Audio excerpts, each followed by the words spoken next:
நம்ம வீட்டுக்கு முன்னாடி இருக்கிற மொழுகு பீக்கங்காய் செடியில் மொழுகு பீக்கங்காய் காய்ச்சிருக்குங்க. வாங்க எத்தனை காய்ச்சிருக்குதுன்னு பார்க்கலாம், பொரிக்கலாம். இந்த மொழுகு பீக்கங்காய் பொறுத்த வரைக்கும் ரொம்ப பெருசாகிறதுக்கு விடக்கூடாது. பெருசாகிற மாதிரி இருந்துச்சுனாலே நம்ம பொரிச்சிடணும். ஏன்னா முத்தி போயிடுதுங்க. மற்ற காய் மாதிரி இந்த மொழுகு பீக்கங்காய் காய் கிடையாது. இப்போ நான் பொரிக்கிறேன் பார்த்தீங்களா சைஸு, இந்த சைஸ் தான் இந்த மொழுகு பீக்கங்காயை பொரிக்கிறதுக்கான கரெக்டான சைஸு. நான் இதுக்கு முன்னாடி 2-3 வீடியோ போட்டிருப்பேன் மொழுகு பீக்கங்காய் பொரித்து. அதெல்லாம் பார்த்தீங்கன்னா பொரித்ததுக்கப்புறம் நான் சமைக்கிறதுக்காக கொண்டு போய் அரிஞ்சால் உள்ளே பார்த்தா அப்படியே மஞ்சியாக இருக்குது. ஃபுல்லாக விதை, அவ்வளோ விதைங்க இருக்குது, மஞ்சியாக இருக்குது. சமைக்கிறதுக்கே ஆகாது, அந்த லெவல் கண்டிஷனில் தான் இருந்துச்சு. அதுக்கப்புறம் சரி நம்ம ரொம்ப பெருசாகிறதுக்கு விட வேண்டாம், சீக்கிரமாகவே பொரிச்சிடலாம் அப்படின்னு சொல்லிட்டு இந்த லெவல் வந்த உடனே நான் பொரிச்சிட்டேங்க. இதுக்கப்புறம் எல்லா காயுமே இந்த லெவல் வந்துருச்சுனாலே பொரிச்சிடலான்ட்டு இருக்கேன் நான். ஏன்னா சிறுசுலேயே முத்தி போயிடுது.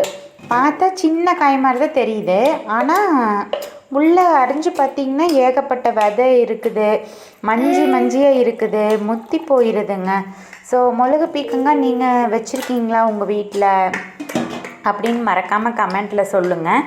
இது பார்த்திங்கன்னா இந்த மொழுகு பீக்கங்காய் நல்லாவே காய் பிடிக்குது. ஃபஸ்ட்டு ஒரு தடவை நிறைய காய் காய்ச்சி அதெல்லாமே நாங்கள் பறிச்சிட்டோம். இப்போ ரெண்டாவது மறுபடியும் தளைஞ்சு இப்போ மறுபடியும் நிறையா காய் காய்ச்சிருக்கு. இப்போ நான் செகண்ட் டைம் அறுவடை பண்ணிகிட்ருக்கேன். 2 விதை தான் ஊன்னேன், ஹோல் பிளேஸுமே கவர் பண்ணிருச்சு. அவ்வளோ செடி வளர்ந்துருச்சு. எவ்வளோ பூ பூத்துருக்குன்னு பாருங்கள். மறுபடியும் நான் போன வீடியோவில் சொல்லியிருப்பேன், பூவே இல்லை, முடிஞ்சிருச்சு, காப்பே முடிஞ்சிருச்சு, பூவே இல்லை அப்படின்னு சொல்லியிருப்பேன். மறுபடியும் ஏகப்பட்ட பூ பூத்துருக்கு, மறுபடியும் ஏகப்பட்ட மொக்கு வச்சுருக்கு, மறுபடியும் ஏகப்பட்ட பிஞ்சு வந்திருக்குங்க. ஸோ இது செகண்ட் டைம். ஃபஸ்ட்டு ஒரு டைம் காய்ச்சி முடித்து ஒரு கேப் விட்டு இப்போ செகண்டு ஒரு தடவை காய்க்குது. 2 டைம் காய்ச்சிருக்குங்க.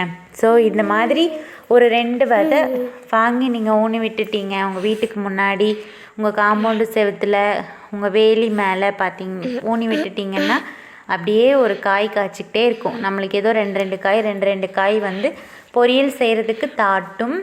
அப்பப்போ அரிஞ்சு நீங்கள் பொரியல் செஞ்சுக்கலாம். இதை குழம்பும் வைக்கலாம். இப்போ நான் ஒரு 4-5 காய் பக்கமாக பொரிச்சிருக்கேன். இதை குழம்பும் வைக்கலாம், ஆட்டி குழம்பும் வைக்கலாங்க.